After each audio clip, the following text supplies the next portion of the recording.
Welcome to In the Ven Zone with Christine McKay, where we get candid about what it takes to negotiate effectively. You'll learn from the challenges and successes of entrepreneurs, executives, and experts. We help you change the nature of your negotiations and get more from every deal you do.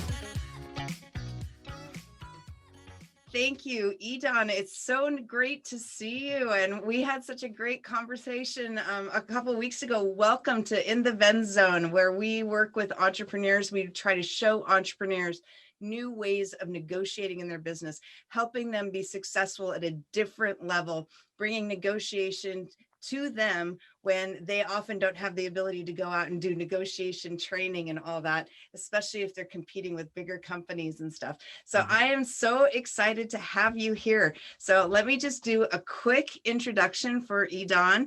And awesome. I think, so he gave me a cue on how to pronounce his name. So hopefully I get this right. Idan Shpizear. Yeah. Ah, yes. You got it. He gave me a little cue. He sent me a little phonetic thing, so that was helpful. So nice. Let me tell you a little bit about Idan. So Idan began 9/11. Do you call it 9/11 or 9/11? 9/11. Yes. So Idan began 9/11 restoration with nothing but a Volvo and a carpet cleaner that barely fit in the back seat. I can imagine that. I can just envision that. Today, his company's famous orange trucks are parked outside of homes all across America and Canada, I might add, because he has expanded into Canada. Shpizear is now a thought leader in restoration and business with a nationwide company that entrepreneur ranks amongst the top franchises in the entire United States. That is an amazing accomplishment. I'm so excited to hear more about that. Never forgetting his own humble beginnings, he eagerly shares his hard-earned understanding of what it takes to make the move from tradesperson to successful entrepreneur. As a mentor, author, and sought-after speaker, Shpizear has transformed countless small, struggling businesses into thriving enterprises with his unique perspective and drive. Idan, so glad to have you here. So glad to have you here. Thank you. So tell us a little bit more about that story, about that, in the Volvo and all that. How did you get here? You are in the Los Angeles area. Yeah. So how did you get here? So as you hear my accent, I'm originally from Israel. So very good. I finished my service in the Israeli army. I had no interest going into college or extending my school. And I heard that, the story in Israel is in America, money grows on the trees. You go to Los Angeles, we watch all these videos and all these American dreams. So we saved a little bit of money. We came here with about $1,500. We moved here, and through people that we met, we got hired to start doing carpet cleaning. So we did that for about a year. Through the carpet cleaning, we learned about the restoration industry. And what we learned about the restoration industry, that it's, first of all, it's a great industry. We are actually there helping people, but the customer experience that I experienced and saw working with other companies wasn't where I believed it should be. So going through the carpet cleaning into the restoration, thinking how can we go into that industry, really emphasize the emotional stress that the homeowner go through. And this is how we came up with a fresh start. Fresh start is more of an attitude, more of a culture of who we want to be as a company for other people within the organization and our clients, and of course our franchisees. Right. I love that. Yeah, and one of the things, the way we grew really fast as a restoration company is we learned about online lead generation 2003, 2004. When we started, we were one of the only restoration company that advertised online here in the LA area. Wow, so you guys were early to that game. Very early. That's it really amazing. Started, it's really started because I was sitting at dinner and I heard somebody talking about Google. He said, he shared the story with his friend and said, listen, I just put an ad on Google and I started generating calls. And I'm like, Google, calls, ads, I need to go back home now and research how this thing works. Yeah, you told me that that night you went home and you did your first Google ad. And So that, I mean, real initiative in getting that going, as entrepreneurs really have to have, Exactly, right? I mean, Yeah, we hear something, we have to go try it. This is, I exactly. mean, my passion was always around strategy, marketing. How can I didn't want to grow organically in a sense of, just customer experience and customer service. I knew it's very, very important, but I want to be able to grow a lot faster. So we figure out how to generate a lead through, Google and other means. And when Katrina happened, 2005, 2006, I went out there at that time with a lot of trucks, a lot of equipment. So I went out there and devastation. But I had a chance to interact with a lot of business owners. And what I saw is many people are really good at the trade that they're in. So they understand how the blowers work, how to cut the drywalls, how to set up the dehumidifiers, but nobody really talks about how do I scale the business? Where do I generate more leads? Now, I've been in the country for about 2-3 years then, and my company is doing about $3+ million. And I'm meeting with people that have been in the industry for 10 years, 15 years, and then doing about 400,000 or 500,000. Right. And then I thought, okay, I develop a system and I can help these guys because it's great guys and they really care about their clients. I can help them get to where they want to get. So that's what really triggered the idea of a franchise and start marketing all around the US. Got it. It also triggered the book, Get Out of the Truck, Build the Business You've Always Dreamed of.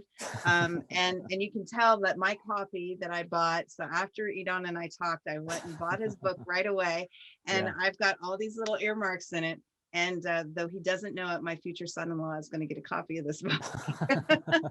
Thank you. Because I think that your message is just so important. And at Venn Negotiation, we're really passionate about helping small businesses negotiate more effectively and more profitably. Yeah. And so what I want to talk about is that decision that you made to move from just being your own business, doing your own thing, $3 million.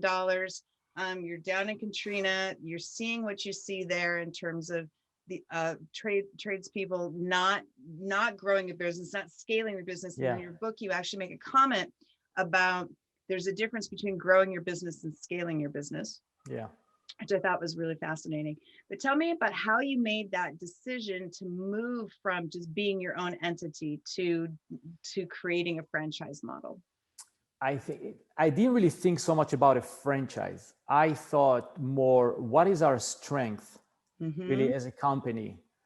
What I'm really passionate about, right? My passion was, and I think I got it from growing in the farm and working with my dad and seeing a lot of people working really hard and not really getting to where they want to get. So I think it's so deep in me. So I think when I'm when I'm out in Katrina and I'm seeing all these great guys that are just not scaling it, and I'm thinking, okay, my strength is more of the vision, marketing, strategy. How can I use my strength and with the relationship that I develop with other people in the industry, and how can we create a win-win situation? Right. So it's really that, because I thought it's not that I only can help them. When I interact with other people that have been in the restoration industry for many years, there's so much that I can learn from them about the trade itself. You know, how to set up the truck, what equipment to buy, how to dry the house faster. This wasn't my strength. My passion was strategy, marketing, growth, and scaling the business. So I said, how can we have the win-win approach here? I'm going to help them with their weakness, and now they're going to help me build a great organization by bringing together both sides. Right. The trade itself and the ability to scale the business. And you talk in the book about process and how it's that the systemization of, and I have an amazing technology person who helps me automate all sorts of things. Good. And she will love to hear me talk about this. She'll feel like a proud mom. But the system is the ability to systemize things so that it's repeatable, so that it's easy, the knowledge is transferable.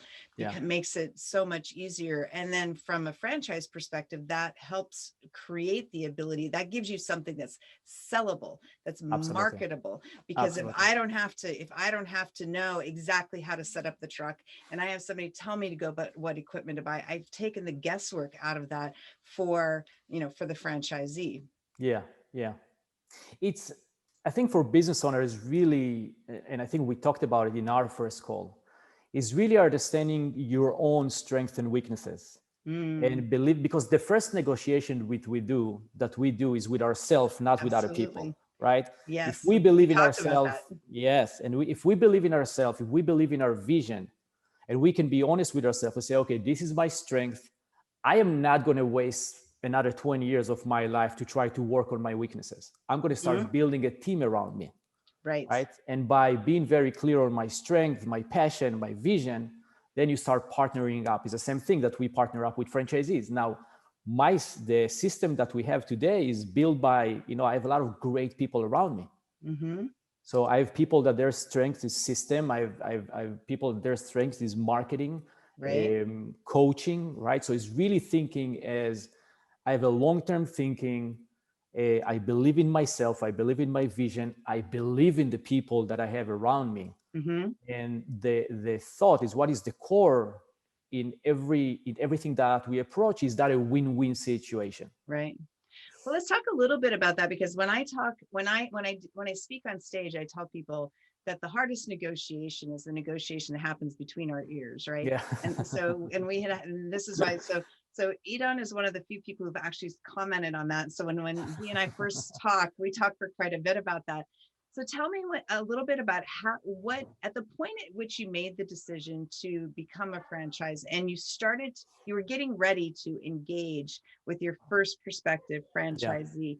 What was the negotiation like in your head? And I asked that question in part because one of the great things that you talk about in your book, Get Out of the Truck, is you talk about the importance of knowing your numbers. You talk a lot of you have a whole chapter on understanding the numbers, planning forward, and all of those things. So talk a little Yes. bit about how that negotiation happened in your head before you even engaged with the prospective franchisee.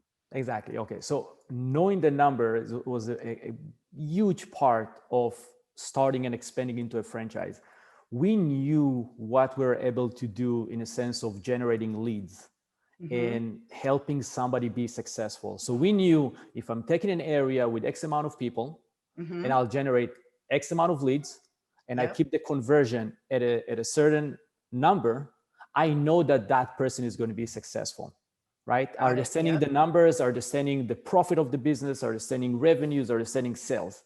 So my first negotiation, now think, I don't have a franchise yet. I don't have a brand name. It's just me and my success, me with my team and my success here in LA. So when I approached somebody, it wasn't about how much he's going to pay me as franchise fee. It wasn't about how much he's going to pay me for the equipment. It was all about proving the concept again and again and again. Right. So I knew that if I have the right guy with the right mindset, and I can work with them and coach him and collaborate with them, I didn't really care about the franchise fee or how much he's going to pay for the equipment. My first 3 franchisees, I shipped them the equipment. And I told them, don't worry about pay me in the next 12 months. Interesting. The franchise fee was not even an issue for me because I knew that as long as I can prove the concept and work my numbers, because this is what I've been doing in LA now 3-4 years before. So as long as I knew the numbers and I believed in my vision, it wasn't about negotiating, are you going to pay me 15,000 or 12,000? It wasn't important, right? This is where you stay super focused on your vision. Right.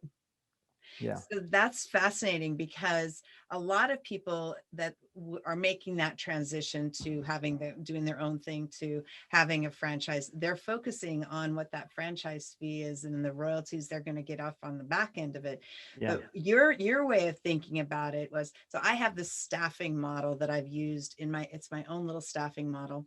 I call it AFT, attitude, fit, and teachability. Yeah. And if somebody has a great attitude, a great mindset, if somebody is a fit, like culturally we have common values, and the things that are important to us are common with each other, and they're teachable, then the rest of it's just going to come. Yes. The rest of it's just going to come. Yes. So when you were looking at your first, so one of the things that for you as a criterion of the negotiation was that you had somebody who was a prospective franchisee who fit in, we'll just call it aft for now. Yeah. Yes. Who fit in that category, who hit all those marks. Yes. And you had such confidence in the numbers because you'd proven your numbers over time that you knew that if you had those right people, then your ability to get the numbers was going to come. And it was almost an automatic. It was a foregone conclusion.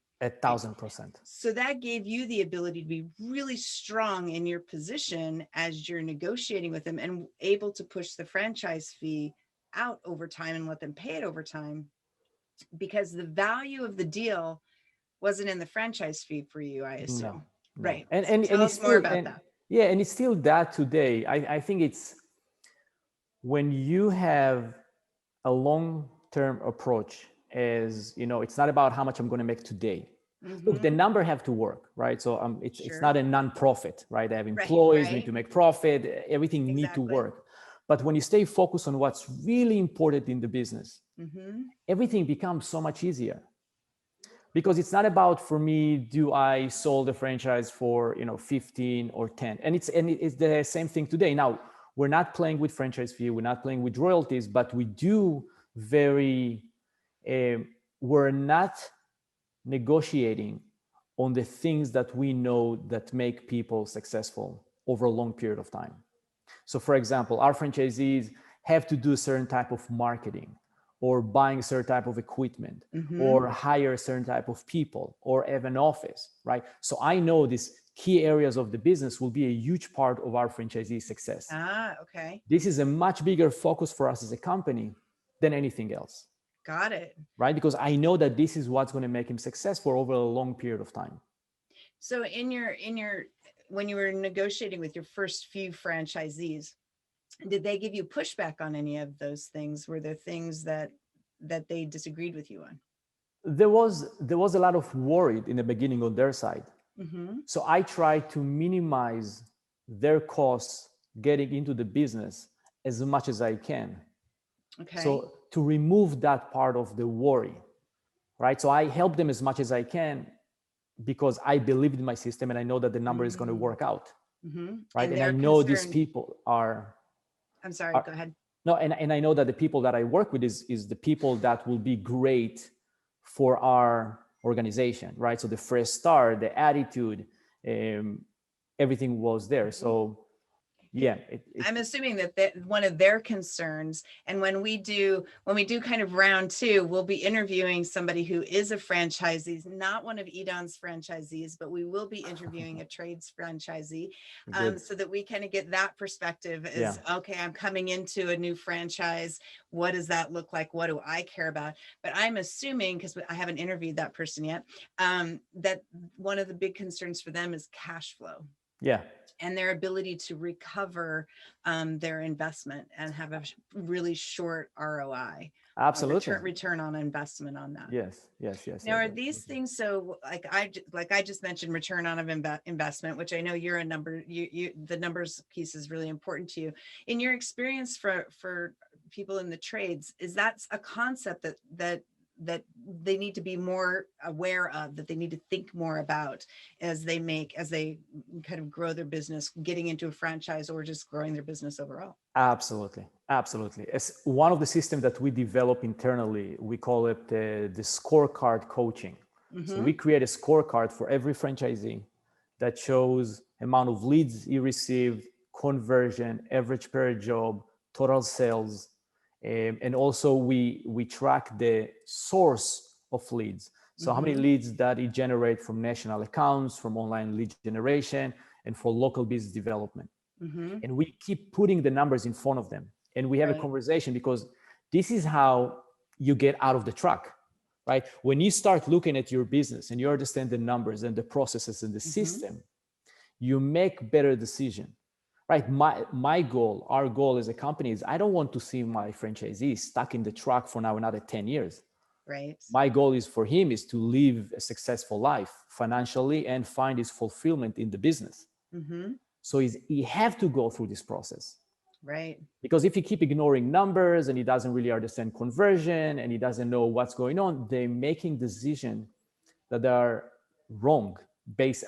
One example is, if they don't know how many leads they even got for a month, right, and their sales are very, very low, they automatically will blame the marketing side of it and not Mm, thinking about the process of, wait a second, but who answered the phone? Who is the right. salesperson that went out there? What is conversion? What's the average per job? Maybe it's not even a sales problem. Maybe it's a collection problem, right? We Right. have franchise. I mean, in our business, sometimes the collection can be 30 to 90 days. So sometimes Mm, you can have a great month. You just close 4, 5, 10 big jobs. You spend a lot of money of getting the laborers and getting the job done, but you collected very low amount this month. mm, So if you're not looking at the data, you can right. assume, oh, this is a bad month. I'm not doing good. I'm working so hard. I'm getting home. My wife want to go on vacation. I Yeah. cannot afford it now. Everything is terrible. It's not that everything is terrible. It's just you stop paying attention to collection because Mm, you are too busy out in the field. right. So if you don't know the numbers and you don't look at your business as a system, the decision that you're going to make can kill the business now, because you're going to come back to us and say, I want to stop the marketing now. But it's not a marketing issue. It's a collection issue, Right. Right. right? So It's really interesting because one of the things that I talk about when I'm teaching negotiation people is to people is that your ability or lack, your knowledge or lack thereof of your numbers will drive your success in your negotiation, because absolutely. we have to understand what we want in every negotiation, down to, as my grandmother always said, the gnat's ass level details, Yeah. the teeniest tiny details. And Yeah. we need to not only understand what we want down to that down to a detail level, we need to understand why we want it. And that gives us the ability to say, this is important to me, and this is why it's important to me. And the reason why it's important to have all the, as much information as possible and as much detail on that list as possible, is there's a lot of time in negotiation. And I find this, so my future son-in-law he is a union electrician out in Massachusetts. Tim, he's amazing. But my dad, I also grew up on a farm, but in north central Montana, and so I was surrounded by people who worked in the trades industry, and as well as cowboys and ranchers and farmers. Nice. And I saw some of the same things that you talk about. And one of the things is that when we don't take a look at that longer list, we then end up giving away things in a negotiation that actually aren't important. We end up giving away important things Yes. in exchange for things that are unimportant to us, Yes. Yes. right? Yes. And Yes. you want to do that the opposite. Exactly. What's not important to you may actually be really important to your counterpart. In Exactly. your negotiation with your franchisees, have you seen some of that, where something that is important to you is actually at the end of the day not terribly important to your franchisees, which has been kind of an easy point of negotiation for you? Yeah. I mean, when they look at, I was thinking if I can give an exact example. There's areas that, for example, the level of marketing that they need to do in the area. Mm-hmm. So they will try to negotiate me holding them accountable to doing local marketing or doing certain things for online lead generation. Mm-hmm. Now, I know from doing it for so many years and working with Right. 100 plus franchisees, this is a key for their success in the business. So they will negotiate with me on that. That I will not give away because I know it's a huge part of their success. Mm-hmm.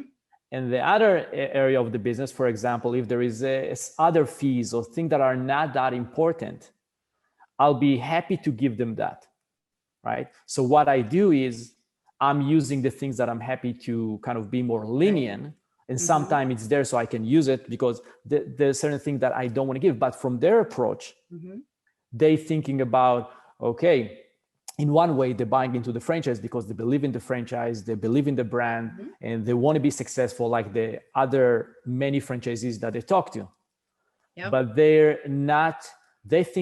they focusing more of how much I need to pay today, right? Mm-hmm. More than how can I be successful in the next 10 years. So that's something you and I talked quite a bit about on our first call, which was one of the things that I was really excited to have Idan on the show for, because you have very much of a long-term perspective, and like I said, we're still finding the counterpart for this call, for this negotiation. So I don't know yet who we're going to be, but one of the things that we talked about is that sometimes you do encounter people who are very short-term negotiators. They negotiate specifically for what's here, what's now, and it's all about them winning in the moment. Yeah. And so, but my impression, having talked to you now for a while, on our first call, is what we had such a great call back. I think we had a half an hour schedule. We were on the call for like an hour and 20 minutes. It was amazing. But one of my impressions of you is that if you encountered somebody who had that mentality, that might be somebody that you just walked away from in a negotiation. Absolutely. Would you? Yep. Absolutely. Because because I know it's not going to work long term. I know that person with a short-term mentality and not really saying that he believes in the system, but somewhere is very stuck in his own way.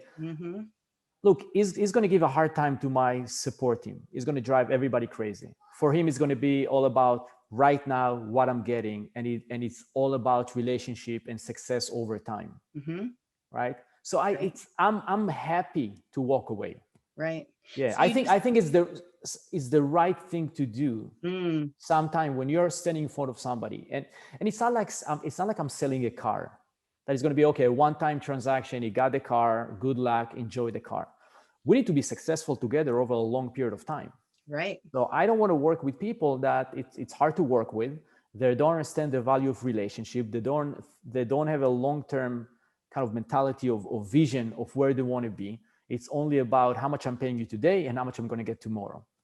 Right. This is not this. Yeah. Happy to walk away. So you actually said something that was amazing. And I think that a lot of small businesses don't pay enough attention to this.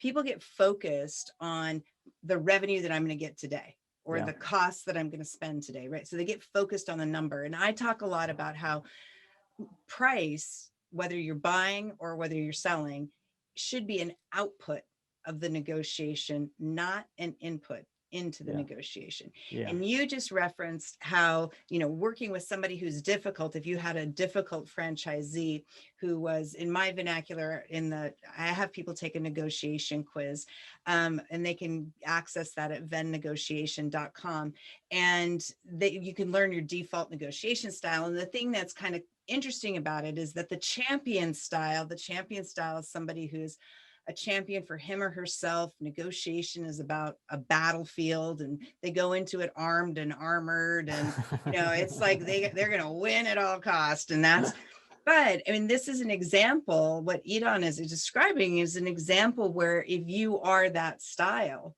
it can cost you opportunities, because not only because the additional cost that it would incur for his team, whether it's more time for his team to spend with that particular individual, you could, if you have a number of those champion styles, you might end up having a higher turnover on your team.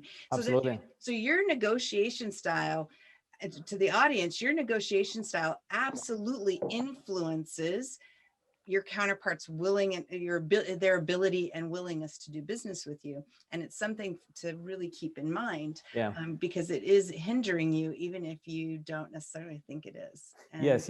And I'm sure, I know when I used to hear other business owners that teach and share their knowledge many years ago when I started. And sometimes the thought is, oh no, they're doing good now, so this is why they don't have to negotiate, and they have this win-win mentality and a long-term thinking. So this is not the case. As soon as that, because when the core of the negotiation, it's only how much money I'm going to make today. And even if you're in the beginning of your journey and you're starting today, it's going to be so good for you to change your mindset and not chase money. Chase strong, good relationship that will work over time. So it's not about, because I'm sure that some people that are going to listen to it says, oh, they already he's there already, so he's letting himself choose and pick and all that. No, as soon as you get that mindset, you're going to do a lot better, much faster. I So, tell people, stop doing business with bullies. yeah, Right. absolutely. It's like, don't Ah, waste your time. I mean, done. I was on a podcast recently, and the guy who was doing the interviewing me, he said, and I'm like literally mimicking his body. He's like, how could you talk about negotiation? It's so combative. I mean, he just like curled up and got into the super protective position. And Yeah, he clearly has dealt with a lot of bullies. And I'm like, stop doing that. There are a lot of really nice yeah, people in the world to do business with. You don't need yeah. to do business with the bullies. And there are only about a 10% of negotiators who fall into that category. So 90% of the rest of us are actually pretty okay. Want to find, yeah, yeah, yeah. So tell me a little bit about, so based on kind of the negotiation that you did when you were doing your first franchisee, and tell me about a time when you had a negotiation that didn't go well with a prospective franchisee.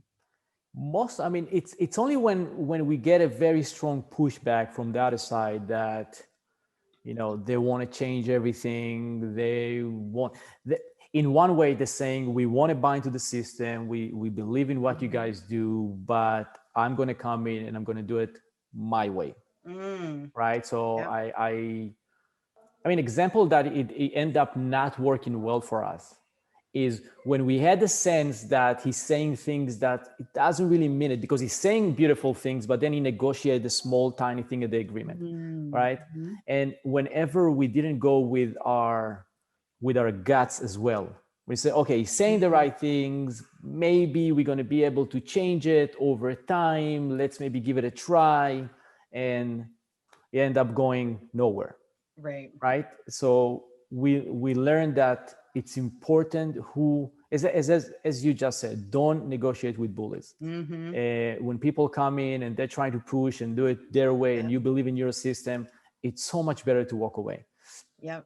So, yeah, I mean, go ahead. I'm sorry. Yeah. So when you know that, I mean, you brought it up earlier, when you know that you can work with somebody, when you know that this person have the right attitude, is the right person to work with, then you can build on top of it. But when you hit the wall, walk away. Yeah, I've never understood. I was doing some consulting work with a client, and they were like, yeah, these guys are really difficult in the negotiation, and they were just jackasses and blah blah blah. And I'm like, well, then why did you do business with them? Because if they're pains in the neck when you're negotiating, they're going to be worse once you have a deal with them, because then they think that you're captive. And so literally just walk away. At Harvard Business School, they call that knowing your BATNA. And what I love about this conversation is that you've just proven that BATNA isn't just about money. It can be about intangible things. And one of the big things that you look at in your negotiation is that individual. What's that individual like? And, how easy is that person going to be to work with? And is that person going to fit into our ecosystem, et cetera? And is that person willing to learn and grow with us? And I think that that's something that many people don't think about. When I look for guests for the podcast, we have a lot of people who say, oh, I don't negotiate, because all they're thinking about is dollars. And it's like, you negotiate all the time. It's not just dollars as an output. So, so I know, so one thing is, so I didn't know if you had anything that you wanted to give away to our audience, or anything. Did you have anything or can you tell the audience how to get in touch with you? That would be great. So, I'm mostly active on LinkedIn. So it's Idan Shpizear, and find me on LinkedIn. I'm trying to keep up. So I'm writing about 2-3 articles a month that are being posted in many places. I really started that process of, sharing more information with my franchisees, kind of helping them going through the business process and all that. But at one point I said, why don't I just share it? So a lot of it's being posted on LinkedIn. The book, Get Out of the Truck, is out. I'm working on another book, Get Out of the Truck, now mainly on mindset. My experience, the number one, the one thing that every entrepreneur, every person, I think, need to work on is his own mindset. So I have also the same kind of long-term approach to mindset. A lot of people trying to change everything in 1 month, and then going through the cycle of trying, failing, trying, failing, trying, failing. So I'm trying to change it with, instead of trying to change everything in 30 days, small changes over a long period of time. Yep. Right. And Yep. this is where we see people really win big time. It's really is the compounding effect. So Yes. if I introduce new habit, new thoughts, new way of doing something, I mean, I give example of simple things. Like if you put your right shoes first every day, start the day by putting your left shoes on. And really the key is like showing your mind that, okay, I can make changes. I can make changes. So you make tiny changes and then you make bigger changes. Right. So it's all this starts is, one step at a time. it's all, yeah. It's that I heard that sentence many years ago and I'm like, okay, the first time that I heard it, but today I know it's, we overestimate what we can do in 1 year and we underestimate what we can do in 5 to 10 years. I was just at a Tony Robbins event and he actually said almost exactly that in those same words, that we often overestimate what we can do in a year, but we rarely come close to estimating what we are capable of over time. Crazy. And I write these books and I share more because unfortunately I see it every day. I see people give up too fast. I see people setting up goals that are way too, this is crazy. And then when they don't get to their goals, they're very disappointed. They're giving themselves a hard time. They think that they're a failure. But when I look at it, it's like, okay, you're killing it. You're just not working the number right. So be proud, keep building, keep improving. And in 5 years from today, you're going to be much further than where you thought you're going to be. Oh, yeah. Yes. I agree 100%. Yeah. Very good. Yeah. It kills me to see, and it's really, unfortunately, I see it. I used to sell marketing, so I work with many business owners over the past 20 years. At one point, I developed a platform and a technology platform for Affleck. So I work with close to 30,000 salespeople. So, and I see the same thing all the time is we're overstretching ourselves. Now, I believe in pushing yourself, getting out of your comfort zone, building, yourself and relationship over a long period of time. And I see people that are just stuck in this cycle. Right. And, and when I see somebody that is 55, 60 years old, still drive the truck, still having a hard time, still can barely close the month, but on the other hand, is providing great customer service, really care about his client, but he just doesn't know how to cross step out. that line. Yes. And I think it's, and I'm of that age. So when it's, I think we hit a certain point in life where we get discouraged from trying new things and kind of putting ourselves out there. And I know, like, this, for me, this year's been huge because I essentially just launched a public speaking business and starting this podcast. I've got an audiobook coming out and another book coming out. And it's like, and that's all in 6 months. So, here you go. And it's like, I was talking to somebody last night and I was like, if I look at what I did a year ago, on the 30th of this month, I dipped my toe in the water. And now I'm like I have I'm speaking at 8 stages this week. Wow. It's like what? it's like incremental. And one of my mentors says that change happens in an instant. Yeah. But preparation for change happens over time. This is huge.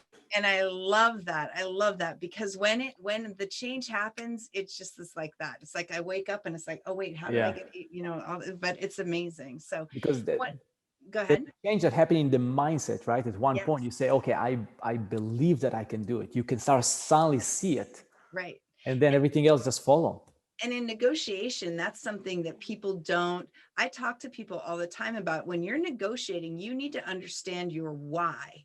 Yeah. And you need to believe in what you're asking for.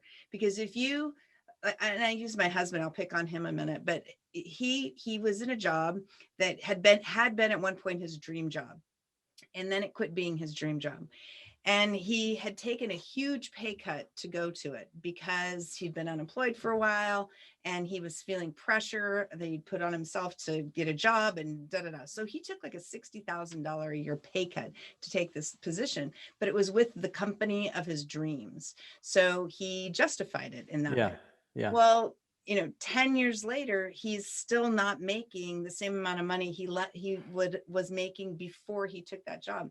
So he's like, there's no way somebody's going to give me, salary increase that puts me at the number that I really want to be at above where I was when I took this other job. Yeah. And I said, well, not with that attitude. They're not. Yeah, exactly. I'm like, you have to believe it. And he 1000%. ended up getting a job that he got a 25% salary increase out of the starting gate in COVID.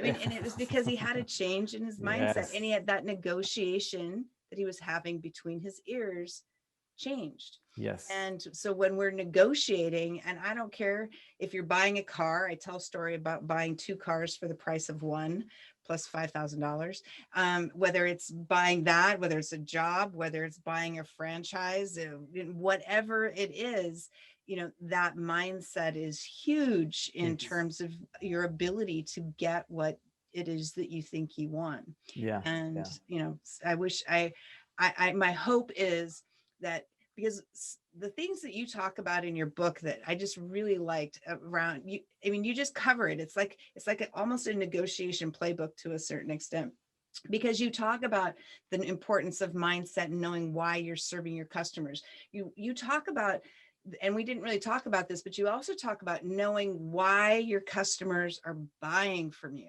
Yeah. What problem are you solving for your customer? If you don't understand the value that you're bringing to your customer, they're going to be able to take you wherever they want to go, because you can't, you don't have that firm understanding of, this is what I do for you. I'm bringing value. If you don't want to pay me for it, that's on you. But this is the value I bring and what it's worth. Right. Yes. And so the book. So if you are a tradesperson, if you're not a tradesperson and you just want this is a wonderful, quick read. And as you can see, I have notes. I have I don't know if you can see very well, but I've got highlights in here. I've got things are in green. So get out of the truck, right? Build the business you always dreamed about. And by the way, I also want to talk about the fact that 18% of the profits from this book go to support Be the Fresh Start Foundation. Can you tell us a little bit about that, Idan? Yes. So the culture that we develop, and this is how the culture will lead into the foundation. So our culture, our mantra is we want to be the fresh starts in other people's life. It's if our team, our franchisees, and our client. My goal and what we're striving to is not only just create a great customer service, we want to really have a unique customer experience where we uplift our client, right? So what I'm after in life is, of course, I want to have the financial success, but I want also to find fulfillment. So the fulfillment coming with impacting our team, our franchisee, but also giving back. And I'm a huge believer in, supporting kids. If it's, meals, education, anything because really kids is still in the age that we can have a bigger impact on their life. When we get to a certain age, it's so much hard to change an adult. Sure. But it's so much easier to show kids that people care, people want to help, people want to provide more. So the Be the Fresh Start Foundation is a foundation that we created as a team. That what we do is every year we as the headquarters, we donate money into it, and then every time that we have a convention, we raise money from all the franchisees into the Be the Fresh Start Foundation. And right now we do things as we support the YBA Kids Foundation here in LA. There is a few other foundations that we support around the world. So I want to have a good mix between the United States and the rest of the world. And it's almost 95% of it goes to foundations that support kids. And beside that, we always, part of our mantra is what we celebrate. We want our franchisees to do good in their communities. Sure. Right. So the Be the Fresh Start is really a big part of us giving back, building part of this culture. Right. I say, if you want to have a foundation and give back, don't wait to the day that you have a lot of money. start small, right? If you can give 10 cents when you have $1, you're going to be able to give, 100,000 when you have 1,000,000. But you need to start somewhere to build it up. Yes.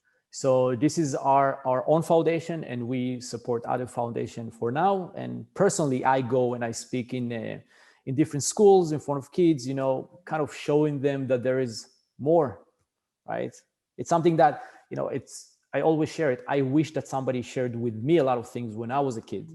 So I don't wait to the age of 23, 24, 30 to kind of start finding out about this mindset and growth and scalability. If I knew about it when I was younger, I'll be able to have a much bigger impact and much faster. So my goal is really to be there for other kids as much as we can and make it part of who we are as a company.